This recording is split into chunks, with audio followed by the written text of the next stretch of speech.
Assalamualaikum warahmatullahi wabarakatuh. Kepada yang terhormat para Dewan Penguji dan dosen pembimbing saya, Bapak Profesor Dr. Edwardus Tendelilin MBA, terima kasih sebelumnya atas kesempatan yang diberikan. Perkenalkan, saya Chandrika Ayu Purbasari dari kelas MBA 83 Finance. Pada kesempatan kali ini, saya akan mempresentasikan tesis saya yang berjudul Pembiayaan Hijau, Profitabilitas, dan Resiko Kredit Bank di Indonesia. Baik, dimulai dari latar belakang penelitian ini. Seperti yang diketahui bahwa dalam beberapa dekade terakhir, baik masyarakat maupun instansi mulai memiliki kesadaran global tentang pentingnya keberlanjutan dan tanggung jawab lingkungan. Hal ini pun mendorong perbankan dalam menciptakan green lending dalam salah satu kebijakannya. Green lending menurut Hohne et al. Adalah skema pembiayaan yang bertujuan mengurangi dampak negatif terhadap lingkungan.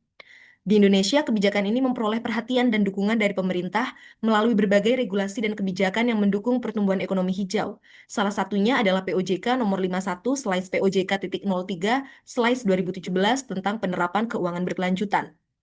Regulasi ini mendorong bank untuk berperan aktif dalam mendanai proyek-proyek ramah lingkungan yang mendukung pencapaian pembangunan berkelanjutan. Dari adanya kesadaran global mengenai keberlanjutan yang semakin kuat dan dorongan dari berbagai pihak, semakin banyak bank yang mulai memperkenalkan green lending sebagai bagian dari portofolio produk pembiayaan. Namun, empirical evidence dari penerapan green lending dalam praktik perbankan menghasilkan beberapa temuan yang berbeda. Di satu sisi, green lending dapat mengubah struktur portofolio pinjaman bank yang berpotensi mempengaruhi stabilitas sektor perbankan karena ketidakpastian terkait keberhasilan proyek ramah lingkungan. Begitu disampaikan oleh Galan dan Tan. Selain itu, proyek ramah lingkungan sering dianggap memiliki resiko yang lebih tinggi dan imbal hasil yang lebih rendah karena biaya yang lebih besar dan proses yang lebih kompleks yang dapat mempengaruhi resiko kredit dan profitabilitas bank. Begitu dikatakan oleh Chang dan Zhou et al. Di sisi lain, proyek ramah lingkungan memberikan manfaat jangka panjang yang dapat meningkatkan keberlanjutan bisnis dan menekan resiko kredit, serta memberikan keuntungan dari pembayaran bunga. Begitu disampaikan oleh Lian et al. Bagi bank, profitabilitas dan keberhasilan untuk menekan resiko kredit adalah indikator utama kesehatan keuangan, serta menjadi faktor kunci untuk memastikan kemampuan bank dalam menyediakan pembiayaan. Oleh karena itu, penting untuk memahami sejauh mana green lending mempengaruhi kinerja keuangan, mengingat adanya potensi dampak negatif dan positif dari penerapan green lending di bank. Di Indonesia sendiri, penelitian ini perlu dikembangkan lebih lanjut, mengingat kebijakan green lending terus berkembang dan mengalami penyesuaian seperti adanya taksonomi hijau berkelanjutan oleh OJK dan berbagai insentif fiskal dari pemerintah untuk mendukung investasi hijau. Oleh karena itu, penelitian lebih lanjut diperlukan untuk memahami sejauh mana implementasi green lending di Indonesia mempengaruhi profitabilitas dan resiko kredit bank. Berdasarkan latar belakang tersebut, maka pertanyaan penelitian ini adalah, apakah pembiayaan hijau berpengaruh pada profitabilitas bank di Indonesia? Dan apakah pembiayaan hijau berpengaruh pada resiko kredit bank di Indonesia? Lalu tujuan penelitian ini adalah untuk menguji pengaruh pembiayaan hijau terhadap profitabilitas bank di Indonesia dan untuk menguji pengaruh pembiayaan hijau terhadap resiko kredit bank di Indonesia. Penelitian ini pun diharapkan dapat memberikan kontribusi baik dalam ranah empiris maupun praktis. Penelitian ini dapat memberikan kontribusi empiris mengenai hubungan green lending, profitabilitas, dan resiko kredit bank yang diharapkan dapat menjadi bukti ilmiah mengenai implementasi green lending di perbankan. Selain itu, manfaat praktis penelitian ini diantaranya adalah, bagi manajemen bank, hasil penelitian ini dapat dimanfaatkan untuk menyusun strategi pembiayaan hijau. Bagi pemerintah selaku pembuat kebijakan, hasil penelitian ini dapat menjadi referensi sekaligus evaluasi dalam merumuskan kebijakan mengenai pembiayaan hijau. Sedangkan untuk kreditur dan investor, penelitian ini bisa menjadi pertimbangan dalam proses pengambilan keputusan investasi dan pembiayaan. Selanjutnya, penelitian ini juga telah mengkaji beberapa literatur sebelumnya. Untuk hubungan green lending dengan profitabilitas, beberapa temuan menunjukkan pengaruh positif dan beberapa lainnya menunjukkan hasil sebaliknya. Terdapat beberapa penelitian dari berbagai negara, di antaranya Tiongkok oleh Gao Guo, Lian et al., Running, dan Zhou et al., di mana hasil penelitian Gao Guo dan Lian et al. Menunjukkan pengaruh positif green lending terhadap profitabilitas bank. Namun Running dan Zhou et al. Menunjukkan hasil yang sebaliknya.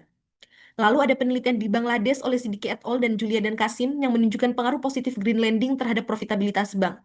Hasil serupa juga ditemukan oleh Mirza et al. Pada Bank BRIC, serta Ingep Dion pada First Bank dan Access Bank di Nigeria. Namun penelitian Gaudio et al. Pada 217 lembaga pembiayaan yang sebagian besar di Asia menunjukkan bahwa konsentrasi green lending justru menurunkan profitabilitas lembaga keuangan termasuk bank.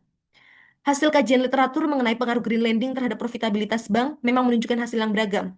Meskipun ada tantangan terkait penerapan green lending, namun berdasarkan kajian literatur yang telah dilakukan, implementasi green lending memberikan lebih banyak manfaat jangka panjang yang kemudian dapat memberikan dampak positif bagi kinerja keuangan bank di Indonesia. Oleh karena itu, hipotesis penelitian ini adalah green lending berpengaruh positif terhadap profitabilitas bank di Indonesia. Selanjutnya, kajian literatur mengenai hubungan antara green lending dan risiko kredit bank. Terdapat penelitian dari berbagai negara yang telah membahas hal ini, seperti di Cina, penelitian Cui et al. Dan XY Zhou et al. Menemukan bahwa green lending dapat menurunkan risiko kredit. Hasil ini sejalan dengan temuan di Uni Emirat Arab oleh Al-Qudah et al. Kemudian, hasil berbeda ditemukan di Eurozone, Bangladesh, dan Rumania oleh Umar et al., Chen et al., dan Yagu et al., di mana green lending dinilai tidak lebih aman dari pinjaman konvensional. Berdasarkan kajian literatur yang telah dilakukan, hubungan green lending dan resiko kredit juga menunjukkan hasil yang beragam. Beberapa studi menunjukkan bahwa green lending dapat mengurangi resiko kredit, namun penelitian lain juga mengungkapkan bahwa penerapan green lending dapat meningkatkan resiko kredit, terutama bagi bank yang memiliki keterbatasan dalam menilai kelayakan proyek hijau.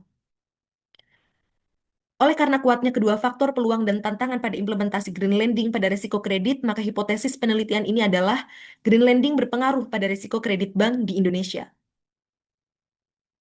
Selanjutnya mengenai metode penelitian, penelitian ini merupakan penelitian kuantitatif yang memanfaatkan data sekunder berupa laporan tahunan dan laporan keberlanjutan dari setiap bank. Penelitian ini menggunakan data panel yang mencakup seluruh bank di Indonesia yang menyalurkan dan melaporkan pembiayaan hijau pada periode pengamatan yaitu 2019 sampai dengan 2024. Berdasarkan kriteria tersebut, terdapat 83 bank yang menjadi sampel penelitian ini. Pemilihan periode pengamatan dari tahun 2019 sampai 2024 dikarenakan regulasi mengenai penyaluran kredit berkelanjutan masih tergolong baru di mana kewajiban pelaporan atas kinerja keberlanjutan baru dimulai pada tahun buku 2019. Lalu berbicara tentang variabel independen penelitian ini tentunya adalah green lending yang diukur menggunakan Green Credit Loan Ratio atau GCLR, atau dalam beberapa laporan dinyatakan sebagai KKUB atau kategori kegiatan usaha berkelanjutan, di mana GCLR atau KKUB ini merupakan proporsi pembiayaan hijau terhadap total kredit. Kemudian variabel dependen penelitian ini adalah profitabilitas dan resiko kredit, di mana ukuran profitabilitas pada penelitian ini adalah ROA, ROE, dan NIM. Kemudian untuk resiko kredit diukur melalui rasio NPL dan loan loss provision atau LLP atau dalam beberapa laporan disebut dengan CKPR. Selain itu terdapat variabel kontrol dalam penelitian ini. Untuk profitabilitas ada NPL, ada bank size, ada capital adequacy ratio, kemudian ada BOPO dan GDP growth. Begitupun dengan resiko kredit kecuali NPL yang diganti menjadi ROA.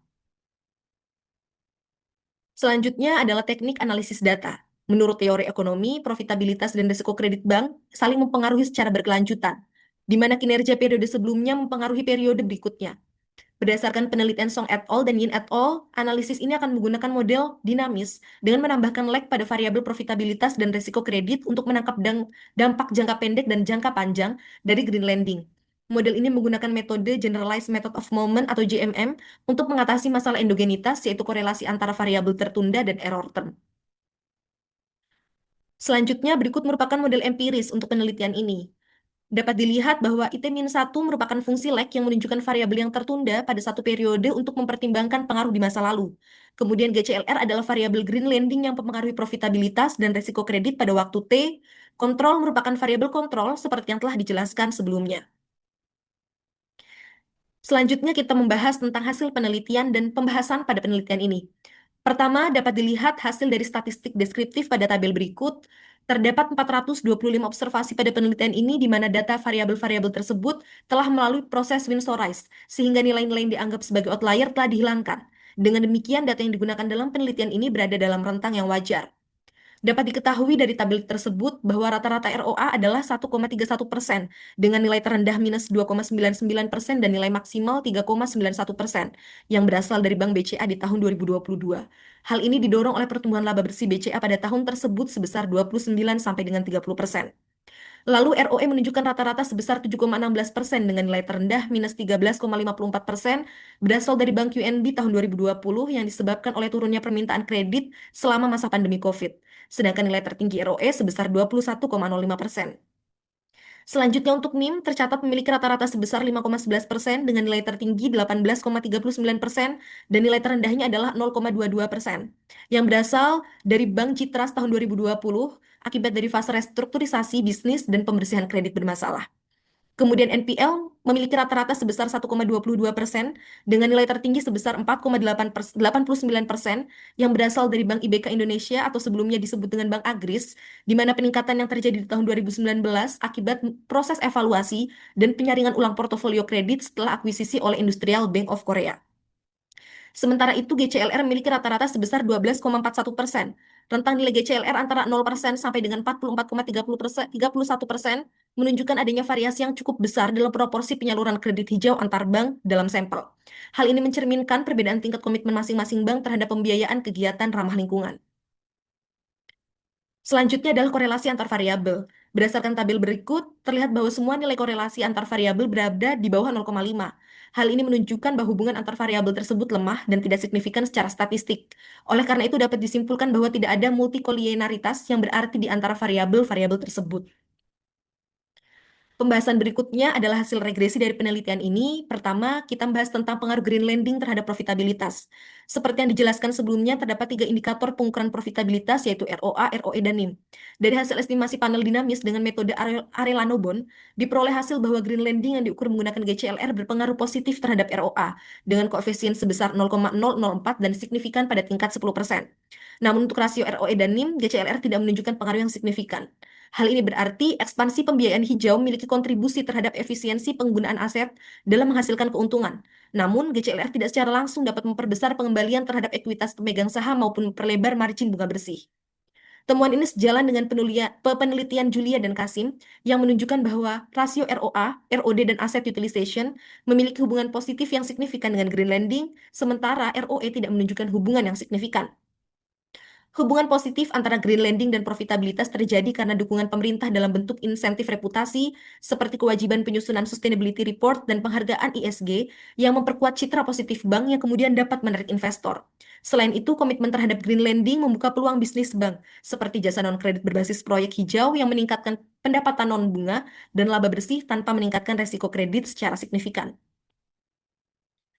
Selanjutnya adalah hasil regresi dari pengaruh green lending terhadap risiko kredit. Pada risiko kredit, terdapat 2 indikator yang digunakan, yaitu NPL dan LLP.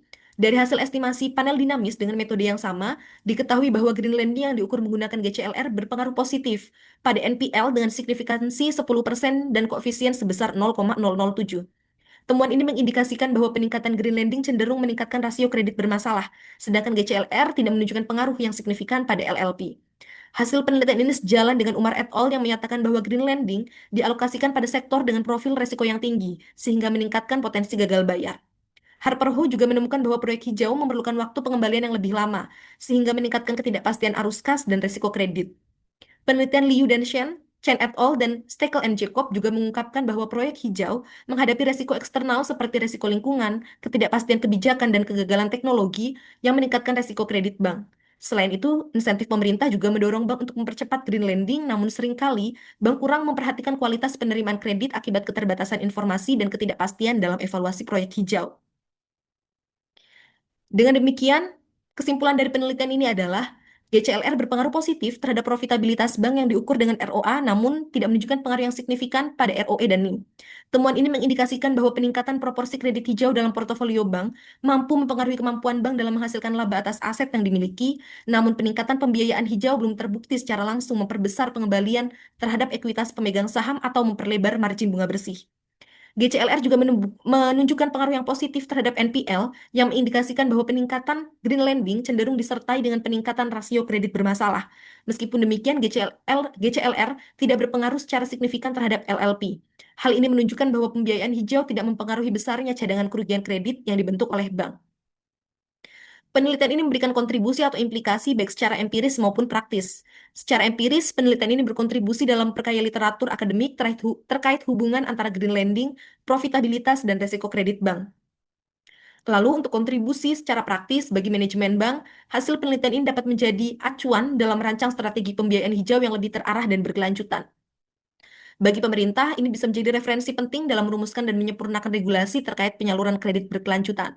Bagi kreditur dan investor, ini bisa memberikan pemahaman mengenai dampak green lending terhadap kinerja dan profil risiko bank, sehingga dapat menjadi pertimbangan penting dalam pengambilan keputusan investasi maupun penyaluran dana. Demikian presentasi ini saya sampaikan. Mohon maaf apabila terdapat kekurangan. Atas perhatiannya saya ucapkan terima kasih. Wassalamualaikum warahmatullahi wabarakatuh.